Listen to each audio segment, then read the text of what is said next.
ಇದು air oil. ಈಗ ತಲೆಯಲ್ಲಿ ಪ್ರತಿಯೊಬ್ಬರಿಗೂ ಅಷ್ಟೇ ವಿಟಮಿನ್ಸ್ ಹೆಚ್ಚಿಗೆ ಕಡಿಮೆ ಕೂದಲು ಉದುರುತ್ತೆ. ಕೆಲವರಿಗೆ ರೌಂಡಾಗಿ ಉದುರೋಗುತ್ತೆ, ಕೆಲವ್ರಿಗೆ ಅಲ್ಲೊಂದಲ್ಲೊಂದು ಹೋಗುತ್ತೆ. ಇದನ್ನು ಆಯಿಲು ನೈಟ್ ಹಚ್ಕೊಂಡು ವಾರಕ್ಕೆ 2 ಟೈಮು 3 ಟೈಮ್ ಆಯಿಲ್ ಹಚ್ಕೊಂಡು ಬೆಳಗ್ಗೆ ಸ್ನಾನ ಮಾಡಿಕೊಂಡ್ರೆ ಮತ್ತೆ ಕೂದಲು ಬೆಳವಣಿಗೆ ಆಗುತ್ತೆ.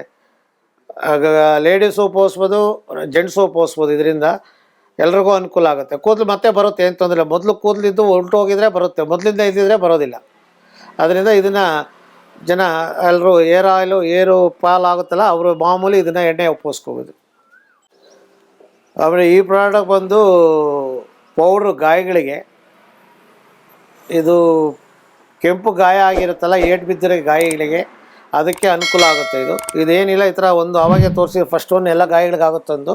ಅದ್ರ ಜೊತೆಯಲ್ಲಿ ಇದನ್ನು ಉಪಯೋಗಿಸ್ಕೊಂಡೆ ಗಾಯಕ್ಕೆ ಸುತ್ತಲೂ ಆ ಆಯಿಂಟ್ಮೆಂಟ್ ಹಚ್ಕೊಂಡು ಕೆಂಪು ಗಾಯದ ಮೇಲೆ ಪೌಡ್ರ್ ಹಾಕ್ಕೊಂಡೆ ದಿವ್ಸಕ್ಕೆ 1 ಟೈಮು ಇಲ್ಲ 1 ದಿವಸ ಬಿಟ್ಟು 1 ದಿವಸ ನಾವು ಡ್ರೆಸ್ಸಿಂಗ್ ಮಾಡಿಕೊಂಡ್ರೆ ಆ ಗಾಯ ಕ್ಲಿಯರ್ ಆಗುತ್ತೆ.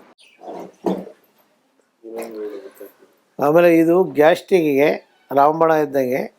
ಇದಕ್ಕೆ ನಾವು ಹೊಟ್ಟೆ ಊರಿಗೆ ಜೀರ್ಣ ಆಗದಿದ್ದರೆ ಮಕ್ಳಿಗೂ ಕೆಲವರು ಊಟ ಮಾಡೋದಿಲ್ಲ ಅಂಥ ಚಿಕ್ಕ ಮಕ್ಕಳಾಗಲಿ 5 ತಿಂಗಳು ಮಕ್ಕಳಾದ್ರೂ ಇದನ್ನು ಉಪಯೋಗಿಸ್ಬೋದು. ಅವರಿಗೆ ಊಟಕ್ಕೆ ಮುಂಚೆ 5 ಡ್ರಾಪ್ ಮಕ್ಕಳಿಗಾದರೆ ಅದಕ್ಕೆ 10 ವರ್ಷದಿಂದ ಕೆಳಗಡೆ ಆದರೆ 1 ಮುಚ್ಚಳ, 10 ವರ್ಷದ ಮೇಲ್ಪಟ್ಟಾದರೆ 2 ಮುಚ್ಚಳ ಹಾಕ್ಕೊಂಡು ಊಟಕ್ಕೆ ಮುಂಚೆ ಉಪಯೋಗಿಸ್ಬೇಕು. ಇದನ್ನು ಉಪಯೋಗಿಸ್ಕೊಂಡ್ರೆ ಮಕ್ಕಳು ಆರಾಮಾಗಿ ಊಟ ಮಾಡ್ತಾರೆ. ಆಮೇಲೆ ನಮಗೂ ಅಷ್ಟೇ ಡೈಜೆಷನ್ ಚೆನ್ನಾಗಾಗುತ್ತೆ. ಎದೆ ಉರಿ ಮತ್ತು ಹೊಟ್ಟೆ ನೋವು ಇದ್ರೂ ವಾಸಿ ಆಗುತ್ತೆ ಈ ಪ್ರಾಡಕ್ಟಿಂದ. ಆಮೇಲೆ ಇದೊಂದು ಸೋಪು, ನೀಮ್ ಸೋಪು ಅಂತ ಹೇಳ್ಬಿಟ್ಟು, ಇದು ನಮ್ಮ ಪ್ರಾಡಕ್ಟು. ನಾವೇ ಓನಾಗಿ ಆಯುರ್ವೇದದ್ದು ಫ್ಯಾಕ್ಟ್ರಿ ಒಂದಿದೆ, ಅವರು ನಮಗೆ ಪರಿಚಯ. ನಾವು ಓನಾಗಿ ಐಟಮ್ ಕೊಟ್ಟು ನಾವೇ ಮಾಡಿಸೋದು. ಇದರಿಂದ ಮೈಯೆಲ್ಲ ತುರುಕಿ ಮತ್ತು ಸಣ್ಣ ಗುಳ್ಳೆ ಬಂದಿರುತ್ತೆ, ಅಲರ್ಜಿ ಅಂದರೆ ಮೈ ಕೈಯೆಲ್ಲ ನವೆ ಇರುತ್ತೆ. ಅಂಥವರು ಇದನ್ನು ಉಪಯೋಗಿಸ್ಕೊಂಡ್ರೆ ಬಾಡಿ ಪೂರ್ತಿ ಹಾಕ್ಕೋಬೋದು. ಮಕ್ಕಳಿಂದ ಹಿಡಿದು ಮುದುಕರವರೆಗೂ ಈ ಸೋಪ್ ಉಪಯೋಗಿಸ್ಬೋದು. ಅದರಿಂದ ಅಲರ್ಜಿ ಆಗೋದು, ನವೆ ಆಗೋದು ಪೂರ್ತಿ ವಾಸಿ ಆಗುತ್ತೆ ಇದರಿಂದ. ಆಮೇಲೆ ಪ್ರೋಟೀನ್ ಪೌಡ್ರ್ ಅಂತ ಹೇಳ್ಬಿಟ್ಟಿದ್ದು, ಇದು ನಾವು ಓನಾಗಿ ನಮ್ಮ ಪ್ರಾಡಕ್ಟ್. ಇದು ನಾವೇ ತಯಾರು ಮಾಡತಕ್ಕದ್ದು, ನಮ್ಮ ತಂದೆಯವರ ಕಾಲದಿಂದನೂ ತಯಾರು ಮಾಡ್ತಕ್ಕಂಥದ್ದು. ಇದರಿಂದ ನಿಶಕ್ತಿ, ಆಮೇಲೆ ರಕ್ತ ಇಂಪ್ರೂವ್ಮೆಂಟು, ಆಮೇಲೆ ಇನ್ನೊಂದು ಏನಂತಂದರೆ ಈ ಲೇಡೀಸ್ಗೆ ವೈಟ್ ಡಿಸ್ಚಾರ್ಜ್ ಆಗುತ್ತೆ, ಅದು ಇದನ್ನು ಉಪಯೋಗಿಸೋದ್ರಿಂದ ಅದು ಕಂಟ್ರೋಲ್ ಆಗಿ ಅವ್ರ ರಕ್ತ ಉತ್ಪತ್ತಿ ಆಗುತ್ತೆ. ಈಗ ಇಲ್ಲಿ ನಮ್ಮ ತಂದೆಯವರ ಫೋಟೋ ಇದೆ, ಆಗಲಿಂದನೂ ಉಪಯೋಗಿಸ್ತಾ ಇದ್ದೀವಿ. ಇದನ್ನು ಒಳ್ಳೆ ರಿಸಲ್ಟೇ ಇದೆ. ತೊಗೊಳ್ತಾವ್ರು ಬಂದಾಗ ತಿರ್ಗಾ 2-3 ತೊಗೊಂಡೋಗಿ ಉಪಯೋಗಿಸ್ತಾರೆ. ಇದು ಕಂಪಲ್ಸರಿ ಎಲ್ಲರೂ ಮಾಮೂಲಿ ಕಾಯಿಲೆ ಇಲ್ದಿರೋರು ಉಪಯೋಗಿಸ್ಕೋಬೋದು. ಇದು ಹೊಟ್ಟೆಗೆ ಉಪಯೋಗಿಸ್ಕೊಳ್ಳೋದು, ಇದು ನಮ್ಮ ಓನ್ ಪ್ರಾಡಕ್ಟು. ಇದರಿಂದ ಈ ಬಿಳಿ ಮಚ್ಚೆ ಅಂತಂದರೆ ನಾವು ಬಿಳಿ ಮಚ್ಚೆಯನ್ನು ಕನ್ನಡದ ಹೇಳ್ತೇವೆ, ಆಮೇಲೆ ತುನ್ನು ಅಂತ ಹೇಳ್ತೀವಿ, ಇಂಗ್ಲೀಷಲ್ಲಿ ವೈಟ್ ಪ್ಯಾಚಸ್ ಅಂತಾರೆ.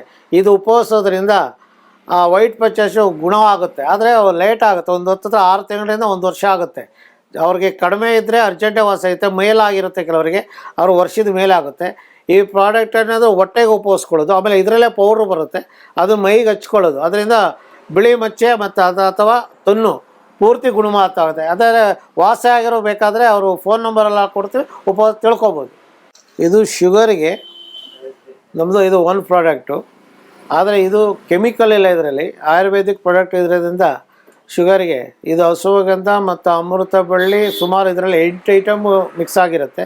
ಇದು ಉಪಯೋಗಿಸೋದ್ರಿಂದ ಶುಗರ್ ಏನಾಗುತ್ತೆ ಅಂತಂದರೆ ಇದು ಕಂಟಿನ್ಯೂ ಮಾಡೋಷ್ಟಿಲ್ಲ.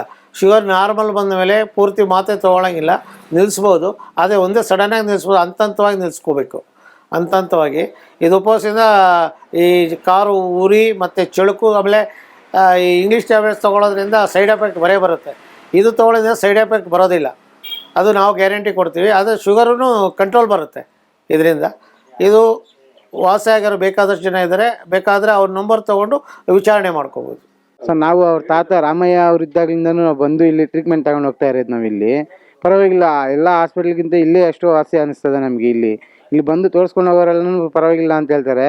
ತುಂಬ ವಾಸಿನೇ ಆಗಿದೆ. ತುಂಬ ಜನಗಳಿಗೆ ಗಾಯ ಏನಾದರೂ ಆಗಿರಲಿ ಪ್ರತಿಯೊಂದಕ್ಕೂ ಇಲ್ಲಿ ವಾಸಿ ಮಾಡ್ತಾರೆ ಇವರು.